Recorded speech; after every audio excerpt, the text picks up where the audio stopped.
Welcome back, everyone. Today we got a super excited episode. Now we're going to cover a bonus annuity, income annuity, and a growth annuity, and why we need to use all three types of annuities for the same exact client. And we're going to be able to put her in a much better position. And we already started reallocating some of her assets, get her in a much better, safer, and productive position for her retirement. So if you guys ever have a question on running through this, again, my name is Dan Trinati. I am the CEO and president of 360 Financial Group and the Trinati Insurance Agency. You're welcome to go to our website over at 360financialgroup.com. If you ever want to get in contact with us, there's a contact page. Just go to the contact section over there, drop a message, and I will personally reach out to you.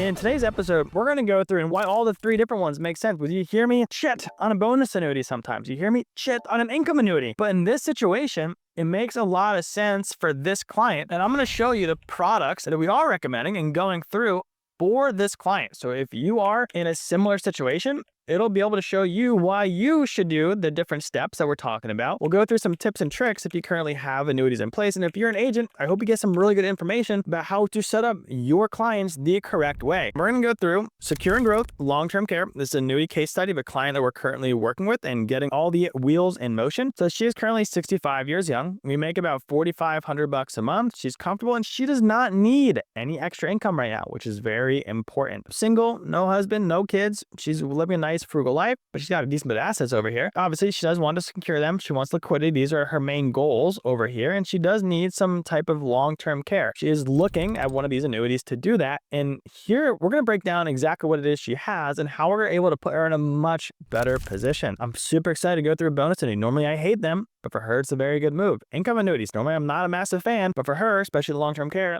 a very good move. And then we're also going to go through the growth annuity as well, which is obviously going to be our flagship. You know, whenever you're talking about growth annuities, no fees, no bells and whistles, straight up growth, that is going to be your flagship. And we're going to use a bunch of different companies here to get all of her stuff organized. So her current situation, let's go through that first here. She currently has 8 different, actually, security benefit annuities. And again, as I'm going through this, I'm not like shit talking on any different annuity companies, just stuff changes over the years, and what used to be good, there might be something that's better for her now. So she had a total lining up to $200,000. So there's 8 $25,000 annuities, which is kind of weird that the old advisor did it that way. But anyway, more here nor there. This isn't an income annuity and it's going to mature this year. And it's going to give her only about $1,300 per month. And in April of 2026, she has to turn on this $1,300 per month or it's never really going to go up anymore after that. She's going to be locked in at that $1,300. She does like this a lot for the long-term care. So there's what's called a long-term care doubler, where if she has to go into long-term care, that would go to $2,600 a month. But really, it's not going to get her where she needs to be. So that's one of the annuities she has. She's got 3 other annuities from 2020. And if you are listening to this, if you bought an annuity, but really between the years of 2020 and 2022, you need to get your annuity reviewed and most likely replaced, just because when the annuity companies were issuing these policies, interest rates were so freaking low. So if you have an annuity, you're probably going to see a very low renewal rate during these years if you bought it between 2020 and 2022. So talk to us and we'll be able to put you in a much better position moving forward. But she currently has an Athene annuity, $82,000. Oh, this is the wrong way. My bad over here. So this is actually 82.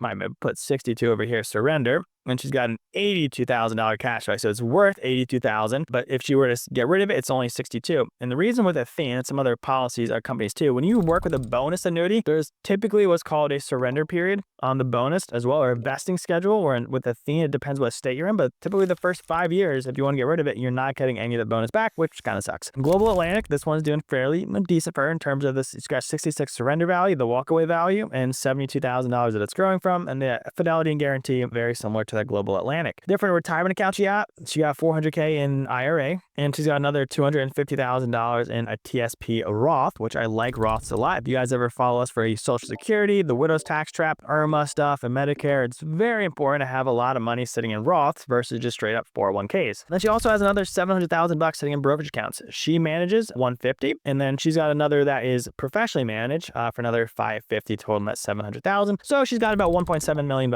in total between all of them. So the current challenge is with this current security benefit annuity, she has to turn that on this year or it's going to start losing value. So it's really not in her best interest anymore. And so we need to replace that one. The fidelity and guarantee, the Global Atlantic and the Athene, again, these were 2020 contracts when she got them. Her renewal rates are awful. She might as well just put it in a bank account and get like a gumball for the interest that she's going to earn every single year. It straight up sucks. And this is, again, not a hit on any of these annuity companies. It's really just when the annuity was purchased. And this is a kind of a big bummer. The Athene policy, we're not going to do anything with that one. The reason being is that the difference, if we scroll back up here, between her total amount, the 62 and 82,000, that's a lot that she'd be losing out on. Now over here, 6,000 and 10,000, we can justify that with a bonus that I'll show you in a second. This Athene one, we can't. She's got to keep that one. And again, this is stuff that we always look at. Whatever your situation is, does it make sense to move this or not? And we will tell you. Again, we always use what's called the mom test. When we do this for our mom, and if the answer is no,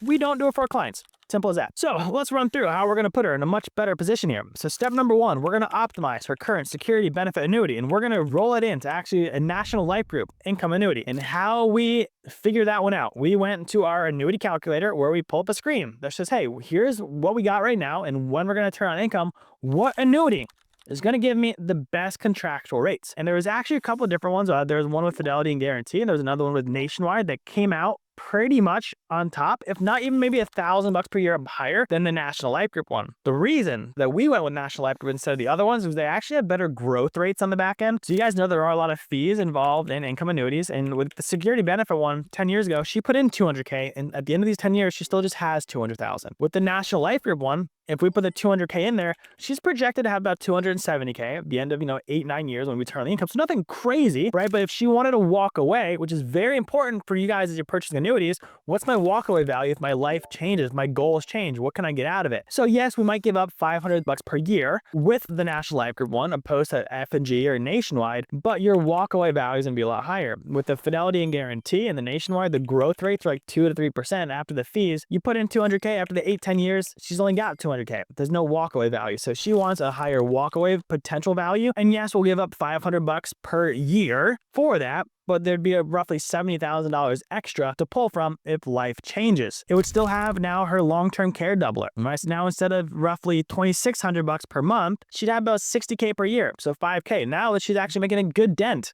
into long-term care if she has to turn that on. In these $30,000, if she turns it on, she's going to have to take that out because of her RMDs anyway. So it's going to help her meet her RMD requirements. So it makes all the more sense for us to transfer that one in there. Step number two, we're going to reallocate her current annuity contracts. We're going to replace the F&G and the Global Atlantic. And you guys already know we're not replacing the Athene policy because there's the $20,000 of the 62 and 82,000. That's a $20,000 difference. It's almost like a 30-ish% that we'd be losing from transferring this. And again, we can't make that make sense for her. So again, we're just going to hold that one. And the reason that we're going to choose actually, we're in the process. We're just figuring out it's a North American or a Midland national policy for her on this, but North American, and we're going to get her a 14% bonus on her original cash up front. And normally I don't like using a bonus, as you guys know, but since there's a difference, she'd be losing like $6,000 or $10,000 by transferring the money from the F&G or Global Atlantics over here. We need somewhere to make that up. And so the 14% bonus can make that up. And plus she's going to get a 6.5% cap on the S&P 500 versus where she's currently at. She's got like a 1.5 with one of the contracts cap. She's got a 3% renewal rate with another one. So she's got no growth on any of these contracts. So we're able to get her in the same position plus the higher cap on her S&P 500. It makes all the sense to do this. We actually wouldn't be able to put it into a basic growth annuity if there was no bonus because it's not going to pass suitability for the insurance companies to actually offer the annuity to her. So we need to have that bonus. Right now, North American, they just upped it. It is now a 14% bonus. It can go up to about 21%, but that one would have a fee. I don't like that one. I'm just going to go with the straight up bonus, no fee on the back end. And then step number 3, we're still figuring out where we want to go exactly with this. We're either going to use her 400 that's in the IRA or the 250 that's currently in her TSP Roth. And we're just using a straight up growth annuity for this one. And this one's going to be with a private contract with Lincoln Financial, which is the best growth annuity on the market. So in order how we're positioning her portfolio is reallocating where her funds currently are and putting her in a better position at zero cost. So annuities,